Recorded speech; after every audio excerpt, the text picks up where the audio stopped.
14 ఏళ్ల తర్వాత జరిగిన ఘటనలో మీరు ఇష్టం వచ్చినట్టుగా ఇప్పుడు మళ్ళీ దాన్ని తవ్వి దాంట్లో ఫాల్స్ విట్నెస్లని జోడు చేసి దాంట్లో ఉన్న వాళ్ళందరినీ భయపడిచి ప్రలోభాలు పెట్టి వాళ్ళతో లేనిపోని పేర్లన్నీ రాయిచ్చేసి మీ ఇష్టం వచ్చినట్టుగా నువ్వు అరెస్టులు చేయడం మొదలు పెడతా ఉన్నావు. రాష్ట్ర వ్యాప్తంగా కూడా ఇదే జరుగుతూ ఉంది. ఈ ఒక్క కేసే కాదు, ఇదే మాదిరిగానే రాష్ట్ర వ్యాప్తంగా కూడా జరుగుతూ ఉన్నాయి.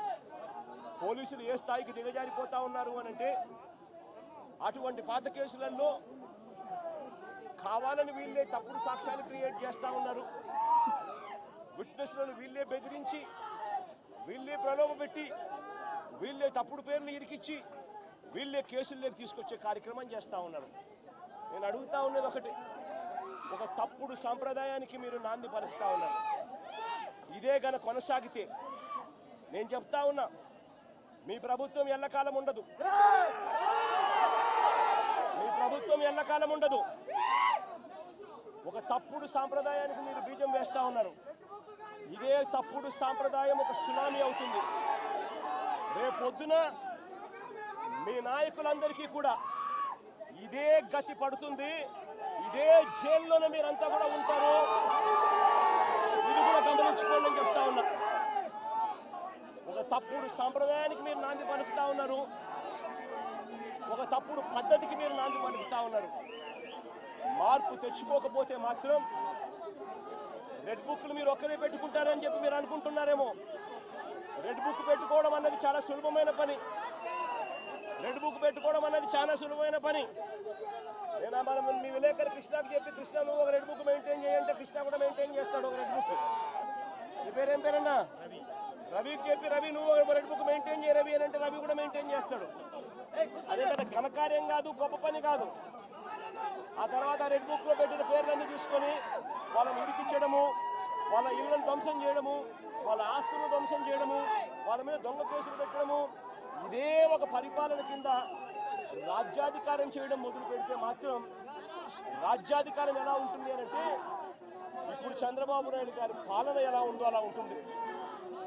చంద్రబాబు నాయుడు గారి ప్రభుత్వం వచ్చి 3-4 నెలలు కూడా కాయిపోలా. ఈ 3-4 నెలల్లో చంద్రబాబు నాయుడు గారి పరిపాలన ఎంత దారుణంగా ఉంది అని అంటే నిజంగా నాకు ఆశ్చర్యం కలిగించే విషయాలు,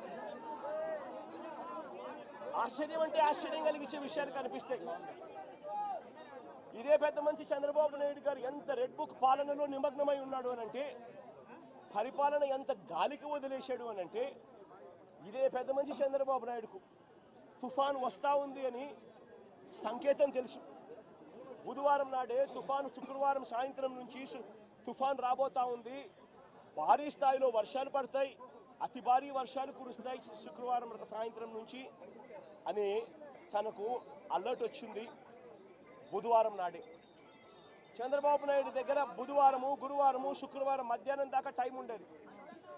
కానీ చంద్రబాబు నాయుడు గారు అనే వ్యక్తి ఎంతగా ఈ మనిషి రెడ్ బుక్ పాలన మీద ధ్యాస పెడతా ఉన్నాడో తప్ప ప్రజల మీద, ప్రజల అగసాట్ల మీద ధ్యాస పెట్టడం లేదన్నదానికి ఇదే నిదర్శనం.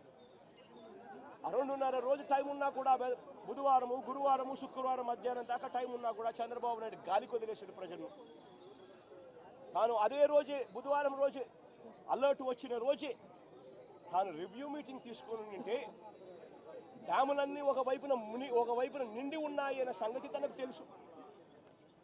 పై రాష్ట్రాల నుంచి, మహారాష్ట్ర నుంచి, కర్ణాటక నుంచి, తెలంగాణ నుంచి నీళ్లు వస్తున్నాయని సంగతి తెలుసు. మాన్సూన్ వల్ల అటు పై రాష్ట్రాల నుంచి వరదలు వస్తూ ఉన్నాయనే సంగతి తెలుసు. మన రాష్ట్రంలో కూడా తుఫాన్ రాబోతా ఉంది అనే సంగతి కూడా తెలుసు. మరి అలాంటప్పుడు చంద్రబాబు నాయుడు ఏం చేయాలి? బుధవారం రోజు రివ్యూ తీసుకుని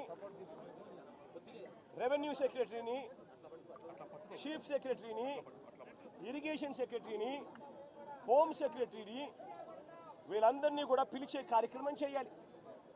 వీళ్ళందరితో రివ్యూ తీసుకుంటే వీళ్ళందరూ ఆ తర్వాత కలెక్టర్లతో వెళ్ళి కలెక్టర్లతో వీళ్ళంతా కూడా చేయాల్సిన పనులు చేస్తారు. ఇరిగేషన్ సెక్రటరీ ఉన్న డ్యాములను ఖాళీ చేయిస్తాడు. శ్రీశైలంలోను, నాగార్జున సాగర్లోను, పులిచింతల్లోను 3 డ్యాముల్లో